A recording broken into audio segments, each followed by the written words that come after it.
உங்கள் favourite TV ஷோக்களை இனி miss பண்ண தேவையில்லை. ZEE5 இல் முற்றிலும் இலவசமாக காணுங்கள். இங்கேயும் எப்பொழுதும். என்ன நடந்துச்சு?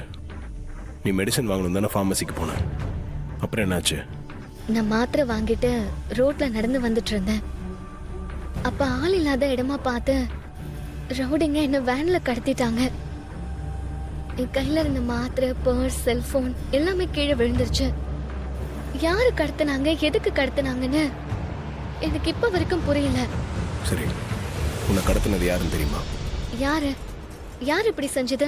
சொல்றேன், ஆனா நான் சொல்றத நீ நம்புவியா? சொல்றதுக்கு முன்னாடியே எதுக்கு இப்படி பில்டப் எல்லாம் கொடுக்கற? யாருன்னு சொல்ல. வேற யாரெல்லாம் இல்ல, மாயாதான். என்னது, மாயாவா? அவங்க எதுக்கு என்ன கடத்தணும்? எங்க வந்தாங்க அவங்க? அவதான் எனக்கு ஃபோன் பண்ணி உன்னை கடத்தி வச்சிருக்கேன்னு சொன்னான். மகேஷை நான் தான் கடத்தினேன்னு நினைச்சிட்டு இருக்கா. அவனை விட்டாதான் உன்னை விடுவேன்னு என்ன மிரட்டினான். என்ன யோசிக்கிறேன்? இதை என்ன நம்ப சொல்றியா? இதுதான் உண்மை, இதை நீ நம்பிதான் ஆகணும். எந்த விஷயத்துல நான் என்ன சொன்னாலும் நீ நம்பவே மாட்டேங்கிற. நான் சொன்னாலே அது பொய்யா தான் இருக்கும், நீயே ஃபிக்ஸ் ஆயிடுற. ஆமா, எப்படி நம்புறது? மகேஷ நீ தான் கடத்தி வச்சிருக்கேன்னு நானும் உறுதியா நம்புறேன். என்னது? ஆமா, மகேஷ் எங்க இருக்கான்னு உனக்கு நல்லா தெரியும். அவனை நீ தான் கடத்தி வச்சிருக்க.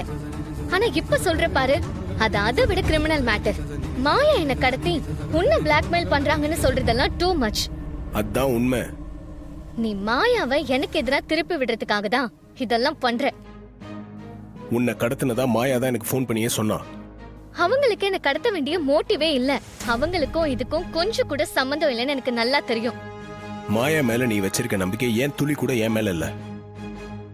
நான் சொல்றதுதான் உண்மை. மாயா பாவம், அவங்களுக்கு எந்த விதமான பேக்ரவுண்டும் இல்ல. Single lady. அவங்க ரவுடிங்களை செட் பண்ணி என்ன கடத்தி அடைச்சு வைக்கிறதெல்லாம் பாசிபிளே இல்ல. ZEE5 ஆப்பை டவுன்லோட் செய்து அனைத்து எபிசோடுகளையும் இலவசமாக பாருங்க.